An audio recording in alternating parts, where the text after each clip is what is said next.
হে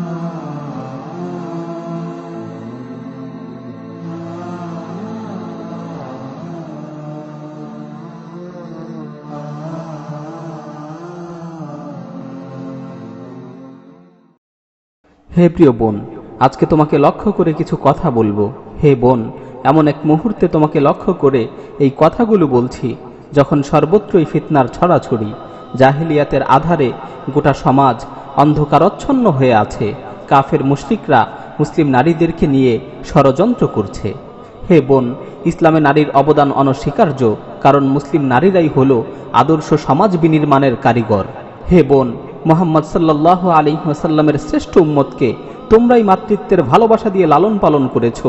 প্রজন্মের পর প্রজন্ম ধরে মুসলিম শিশুরা তোমাদের কোলেই বড় হয়েছে, তোমাদের হাত ধরেই বেড়ে উঠেছে। তোমরাই শিশুদেরকে আদর স্নেহ করে আদব আখলাক, ইসলামী সভ্যতা ও সাহসিকতা শিখিয়েছ। হে বোন, ইতিহাস সাক্ষী, উম্মার বড় বড় দুঃসাহসী মুজাহিদিন তোমাদের মতো মুসলিম নারীদের ঘরেই জন্মগ্রহণ করেছিল। উম্মার বড় বড় সাহসী বীরদের তোমরাই মাতৃত্বের ভালোবাসা দিয়ে লালন পালন করেছিলে। মুহাম্মদ বিন কাসিম, তারেক বিন জিয়াদ ও সালাহুদ্দিন আইয়ুবী রহিমাহুমুল্লাহ এর মতো বড় বড় বীর মুজাহিদদের তোমরাই সাহসিকতা শিখিয়েছিলে, যার ফলে তারা ইতিহাস খ্যাত বীর হয়েছে, বিশ্বের প্রতিটি প্রান্তে প্রান্তে কালেমার ঝান্ডাকে সমুন্নত করেছে। হে বোন, ইমাম আবু হানিফা রাহিমাহুল্লাহ এর মতো যুগ শ্রেষ্ঠ ফকিহকে কে গর্ভে ধারণ করেছে? ইমাম শাফিঈ, ইমাম মালিক, ইমাম আহমদ বিন হাম্বল, ইমাম ইবনে তাইমিয়া রাহিমাহুমুল্লাহ এর মতো যুগ শ্রেষ্ঠ ওলামায়ে কেরামগণকে শিশুকালে কে প্রতিপালন করেছিল? কে তাদেরকে এত বড় ইমাম হওয়ার স্বপ্ন জুগিয়েছিল? হে বোন, তোমরাই তাদেরকে উত্তমভাবে প্রতিপালন করেছিলে, যার ফলে তারা যুগ শ্রেষ্ঠ আলেম হয়েছেন, জগৎ বিখ্যাত ইমাম হয়েছেন। হে বোন, আদর্শ সমাজ বিনির্মাণে মুসলিম নারীদের অনেক ভূমিকা রয়েছে।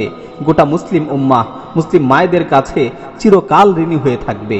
হে বোন, কাফের মুশরিকেরা তোমার এই সোনালী ঐতিহ্যকে নষ্ট করার জন্য তোমার বিরুদ্ধে গভীর ষড়যন্ত্র করেছে। তারা নারী অধিকারের মিথ্যা স্লোগান দিয়ে তোমাকে তোমার রাজকীয় সিংহাসন থেকে অপসারিত করতে চাচ্ছে।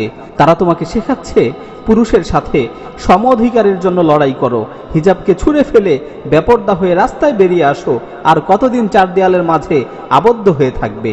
হে বোন, বাস্তবতা হচ্ছে যারা তোমাদেরকে নারী অধিকারের এই স্লোগান শিখাচ্ছে, নারী অধিকারের এই মিথ্যা আশ্বাস দিচ্ছে, তাদের দেশেই নারীরা সবচেয়ে বেশি নির্যাতিত, নারীরা সবচেয়ে বেশি লাঞ্ছিত।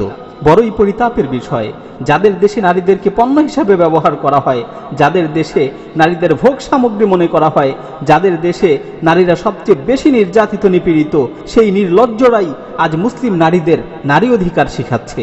হে বোন, ইসলাম তোমাকে সম্মানের জীবন দিয়েছে, ইসলাম তোমাকে লাঞ্ছনার জীবন থেকে মুক্তি দিয়েছে।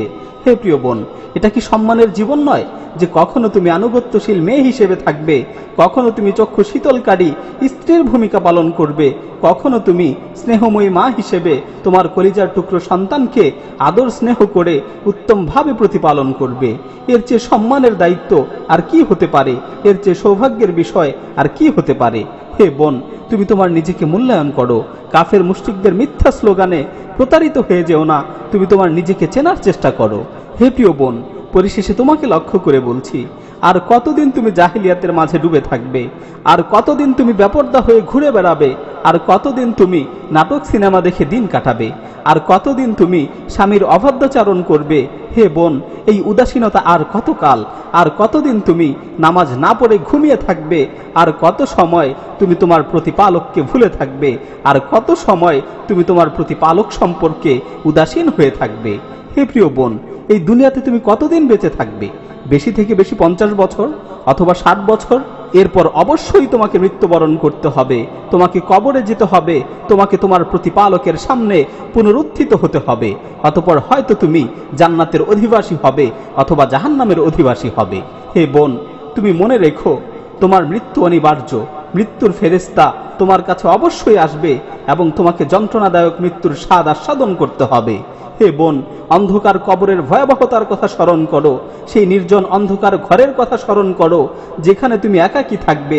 সেই মুহূর্তটা কতই না কঠিন ও ভয়াবহ হবে।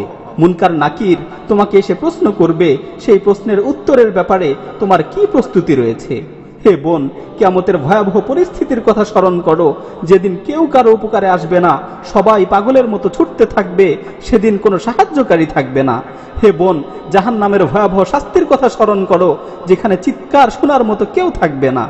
হে বোন, সময় থাকতে গুনাহ থেকে তওবা করো, সময় থাকতে তোমার প্রতিপালকের দিকে ফিরে আসো। দুনিয়ার এই সংক্ষিপ্ত সময়টাকে, দুনিয়ার এই সংক্ষিপ্ত জীবনটাকে আল্লাহর নির্দেশিত পথে ব্যয় করো।